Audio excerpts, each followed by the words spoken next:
What was it? Muslims and helping us to better understand. So what are your thoughts on this? Well, it's to be honest, it's a very disturbing topic to speak for me as well. But I think it's necessary. As you said, there's a lot of slander on the noble prophet, peace and blessings be upon him, our beloved prophet. And people speak without knowing the truth. That is why I thought we go through this, but I prepared notes this time. Okay, usually don't you have notes? What makes today different? Well, I took all the the historical evidence with sources. So I want to give the evidence with the sources, inshallah. So evidence is really important for this topic, isn't it? Yes, definitely. Maybe we should begin from the report, which Aisha was 9 when she married the Prophet. Is that because that's commonly used? It's commonly used because it's the only report. The only report. Which says that she was 9. And everything is based on this. But people who base things on this, they don't look at other historical evidence and other reports as well, other Sahih hadiths, which appear in Bukhari, Muslim, all of them as well. They just ignore them for some reason. And in this report, this is a mawquf hadith. Mawquf hadith. The chain of narrators doesn't go all the way back to the Prophet. It goes back to a Sahabi, a companion. In this case, it's Aisha radiallahu anha herself. Right. So in this hadith, in this report, she says that the marriage contract was made at the age of 6. And the marriage consummated at the age of 9 or 10, according to some reports. And there are a number of issues with this narration, to be honest, if it was taken literally, especially from a historical perspective, because when we look at the history, there's a really serious contradiction there. As in it doesn't add up with certain events? Yes, it just doesn't add up. Because we know that the noble Prophet ﷺ was the most noble, decent, humble, honest man in history. There's no doubt about that. That is why, it feels bad when people start attacking him without knowing the history. So maybe we should analyze this with historical, factual evidence. I think we'll begin from what Aisha said first. Okay, so this is that hadith that you mentioned. Yeah, what does she mean first? We'll have a look at that. Maybe I'll give you an example with the reference as well. Okay. There is a historian called Musa Jarullah. He has a book called Hatun.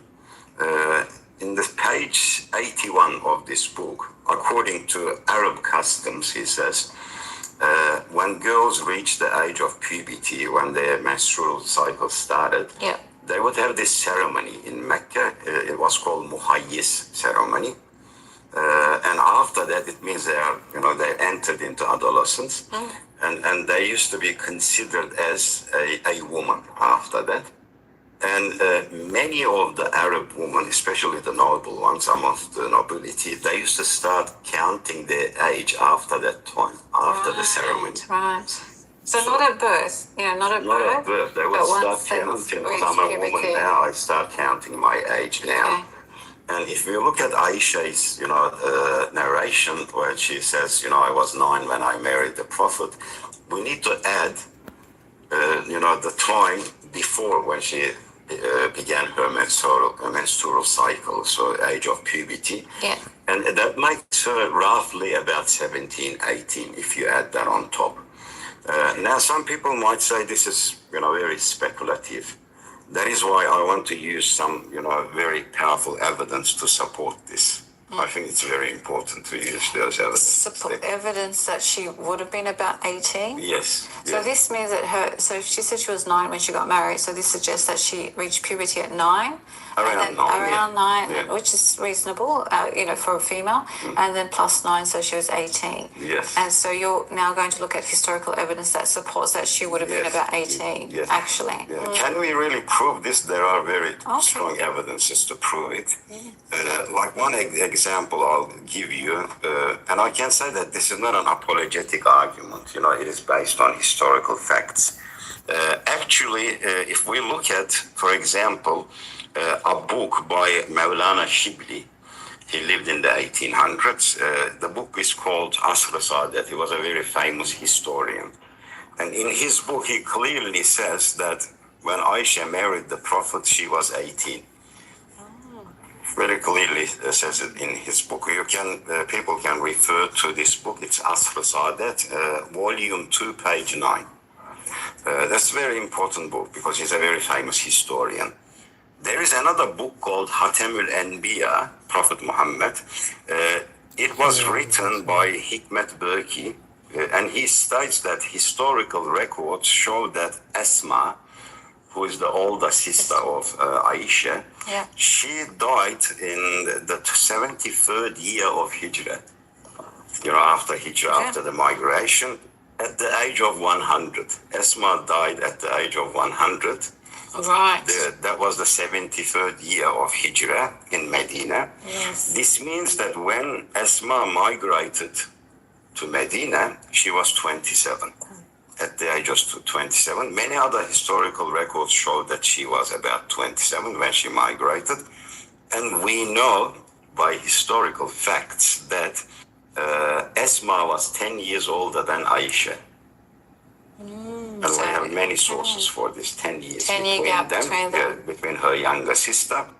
And that means that when Aisha migrated to Medina, she was 17. And we know by fact that she married the Prophet after they migrated. They did. They consummated the marriage after. Exactly. And some say about 6 months after. Yeah. So that would make her either 17 or 18 because she migrated at the age of 17. The stronger view is she was about 18 when she married the Prophet. Now, fourth historical evidence I can give here, but the previous one, people can also refer to this book as well. It is called Hatemül Enbiya by Hikmet Berki, page 210. Okay. So they can refer to that as well. Go read it if you like, yeah. Yes. Fourth historical evidence here is in the initial years of prophethood, when the Quran began to be revealed at the beginning, there were people who embraced Islam the first. And they gave them this title, Sabikun Evvelun. A group of people they were the first to embrace Islam. They gave them this title, Sabikun Evvelin. Now it's very interesting. Aisha's name is mentioned among names like Zubayr bin Awwam, Abdurrahman ibn Auf, Osman bin Affan, and Sa'd bin Abi Waqqas. They are the Sabiqun Awwalun, which means they embraced Islam in the initial years, which the Quran began to be revealed in 610. So initial years. This is very interesting. So if we take Aisha's narration, only that one, as a benchmark, she would not have been born at that year. It was impossible. Okay, so if we say she consummated the marriage at 9, she could not have been born because it's not possible because Islam was 12 years afterwards they migrated. Yes. So that wouldn't suggest that she was born 3 years after the first revelation. 4 years, actually. Or 3 to 4 years. Okay, because 4 years. If you calculate it, it's 614. It turns out that she was born in 614, which is not possible because she is considered as Sabiqun Awwalin amongst the people who are in the first 3 year. So mathematically, it does not compute. That's another thing. So she would have had to be old enough to even accept Islam? Of course. And if we look at the historical facts, it seems like she was born in 6 or 5, making her at least 5 at the beginning of Revelation and 17 during the migration. Again, if you look at all these different historical facts, it always turns out to be like she was 17 when she migrated to Medina. This means she married the Prophet at least at the age of 17 or 18. Wow. So we have no doubts about that from a historical perspective, we can say. But as I said, there are many other evidences which I gathered here. The reason I took notes, as I said, I want people to go and have a look at the references if they wish.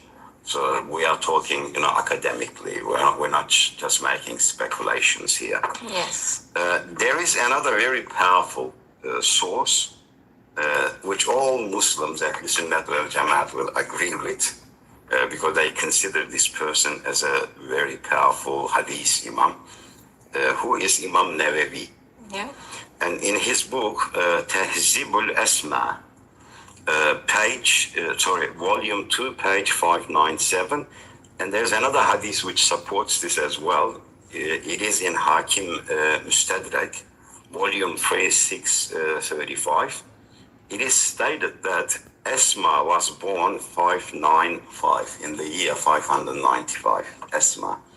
Okay, 595 years. So she's the older sister. She's older, and there's 10-year gap. There's 10-year gap. And she embraced Islam at the age of 15, Asma, because this hadith is about, this report is about Asma. And since Aisha is 10 years younger, that puts her being born in 605 again. 605. So 595, 605. And again, this makes her 17 during Hijrah, during the migration. So both of those suggest that she was born around 605, Aisha radiallahu anha. Yes. Based on these calculations. Yeah, and these are Sahih. And they are reported by Imam Nawawi and also in Hakim Mustadrak. These are historical facts. So we have so many factual evidence, historical evidence against just one narration. Mm-hmm. But for some reason, people hold on to that narration. I think that's because of that Islamophobic, feeling behind it, and they try to attack Islam through there. But these are all historical facts. Maybe another significant evidence comes from a hadith in Bukhari. Okay. Again, Sahih hadith. Mm-hmm. It is Fazaizul Quran, page 6. Aisha herself again says, I was a young girl playing with toys. When the verse, the hour is their appointed time, and the hour will be the most catastrophic and most bitter. This is a verse in Surah Qamar, verse 46. She says, I was playing with toys when this verse was revealed. Yeah. Here's the interesting thing. She remembers the day this verse was revealed, but when we look at the historical facts, when the verse was revealed, it was actually revealed in the house of Ibn Arqam in the year 614. 614. Well, she wasn't even born yet, according to What was it, according to the other narration? She was born in 614. 614. But she remembers, and she says, I was playing with toys. Yeah, clearly she wasn't a newborn for her to remember. It's impossible, because she says she remembers it. Yes. And moreover, when you look at this narration, it's impossible to accept that she married the Prophet at a very young age, because she was not supposed to have been born yet, as I said, in 614. But for someone to remember such an incident when a verse it was revealed, and the verse as well, because she mentions the verse as well, she had to have been at least 5-6 years old, at least, to remember that. So I think this is a very powerful evidence that she wasn't born in 614, definitely. Another important thing here maybe to remember, according to Aisha, that when she was married, she was very young. It contradicts all of the historical evidence, because the argument that she would have been, 614, this doesn't make sense, because many sources that we look at, historical sources, indicates, this is very interesting, I think this is a very powerful evidence. She was engaged to a person called Jubair ibn Muti in year 617. 617. In the year 617. That is before the marriage contract was done with the Prophet, 3 years before. 3 years before. 3 years before. If she was 6 when the marriage contract was done, she had to have been, at 3 years old. Yeah, because initially she had a marriage contract with the Prophet, and then 3 years later it was consummated. Yes. So going on that, I guess that 6 and the 9, that's where it comes from. Yes. So she would have had to be 3. A baby, Yeah. when she was, engaged to Jubair bin Muti.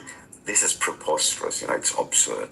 Yeah. No culture will accept that, specifically her father and mother, think about that.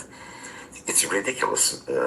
It is not just, if there was such a case, the Arabs of the era of ignorance, they would have made this an issue. Absolutely. In the first place.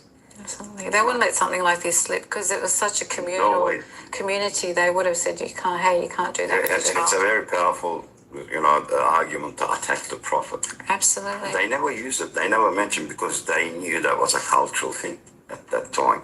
So I think this is a very, very powerful argument that she could not have been 9 when she married the Prophet. She was at least 17 or 18. There is another report in Bukhari again. These are all the Sahih hadiths in Bukhari. Salat 70. And in this hadith, Aisha explains the days of hardship in Mecca when some of the Sahaba, the companions, decided to migrate to Abyssinia, as you know, the famous migration to Habeshistan. She says, this is interesting, it's in the hadith, Sahih hadith, as I said. Her father, Abu Bakr, was making plans to migrate as well. Yeah. That's what she says. Documented, yeah. Yeah, this is documented there. But the migration to Abyssinia took place in 613. So she's saying my father was, making plans to migrate to Abyssinia. Yeah. And it happens in 613. And she was there. She was there. Then she shouldn't be born at that time. 1 year before. She remembers an incident, 1 year before her birth. Yeah, so I know there's a lot of dates. So just for clarity, the argument, we're arguing, or we know that she was born about 605. Yes. But some are alleging that she was born at 614. So you can see the mismatch in time. So since she was born at 605 and the migration happened 613, so she was 8. So that makes sense. But if she was born 614, how could she be talking about a migration that she wasn't born into? You always remember, your father is preparing to migrate, but how are you going to remember something before you were born? When we look at this, how could she remember and explain events with details? Because she explains them with details as well, which happened a year before she was born. Allegedly, yeah. Allegedly she was born. It doesn't make sense. So there are many different, evidences, historical evidences against just one narration, and which I think if you look at the Matan, you do an analysis on the text, you realize that cannot be correct. We understand that she is counting her age after she had the menstrual cycle. But there is one more thing here which I noted. There are different views on the time when Aisha died. But the most reliable historical source says that she was 74. At the age of 74 she died. Historians say that she lived 48 years after the death of the noble Prophet, peace and blessings be upon him. 48 years. So if she lived 48 years after the Prophet died, 9 years with the Prophet, 9 or 10 years with the Prophet, because we know that she got married after Hijrah, that makes or accumulates to 57 years, after she migrated to Medina. If she died at 74, 57 plus 17 makes 74. Again, it indicates that she migrated at the age of 18 and she married after that. And again, she's probably married the Prophet about 17 or 18. Maybe one last very important thing here, or I'll give you one more evidence. I think I took another note here. Okay. There are some other historical evidences that she was 18 when she married the Prophet, but I think this is an important one too. During the Battle of Uhud, Yes. during the Battle of Uhud, the Prophet, peace and blessings be upon him, did not even allow underage boys to participate in the battle. So if they were 13, 14, the Prophet did not allow them. They had to be adults to join the battle. But if you, again, look at a hadith in Bukhari again, another authentic hadith, book 56, hadith 278, it states that Aisha was giving water to the wounded at Uhud. So the Prophet is not allowing 13, 14-year-old boys to participate in the battle. If we were to accept that illogical claim that she was born in 614, she would have been 11 at the Battle of Uhud. Taking an 11-year-old girl to a battle, which completely, contradicts the prophetic compassion, mercy. It's against what the Prophet understands. So there are many historical evidences. I couldn't get them all here, but I think this is an important evidence as well from the Quran. Yeah. If we look at Surah Nisa verse 6, where it states that the inheritance of orphans should be given to them after the age of marriage, when they reach the age of marriage. And this is signified in fiqh by the term rushd, when they become rashid.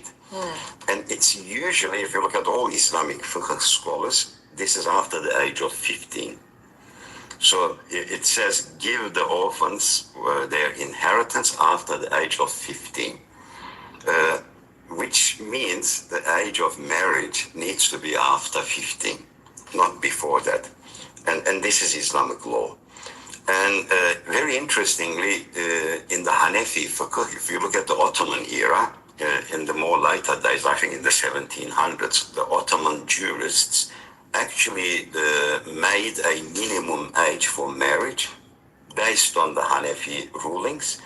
They said for females, age 17, for males, age 18. It's very interesting. Very interesting. So there is no such a thing as marriage at 9, and if people do that, they are not following Islamic jurisprudence.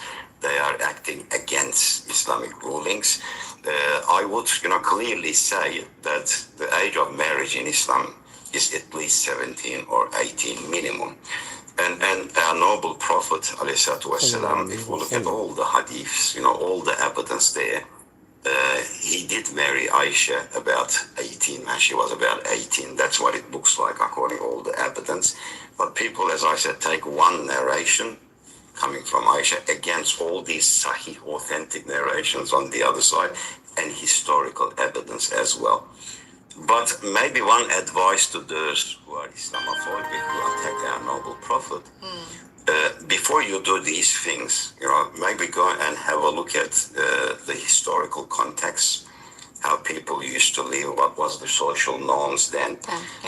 But before you look at our noble Prophet, peace and blessings be upon him, maybe you should do some research about the Middle Ages in Europe. Yeah. What was the minimum age of marriage there? It was 11. 11. Wow. They got married at 11. There were even some states, I believe, in the United States who allowed which had no minimum age with parental, consent. I think some of them are still valid at the moment. I believe so. So people could have got married in a modern day in the United States, in some states, if the parents are giving consent. At the age of 12, 13, they could still get married. This is a reality, but we have provided the evidence. We provided the evidence that she could not have been 9 when she married the Prophet. It is not possible. Historically not possible. It just would not add up. And based on everything, it's not like even variation. Everything's pointing towards 17, 18 years old. When you it ends up with the same age. That is the interesting thing. With every evidence you provided, it ended up with that. So there wasn't even contradiction there. very powerful evidence. So there you have it, brothers and sisters. Peace and blessings. Salams to my Muslim brothers and sisters and to everyone else who saw this video.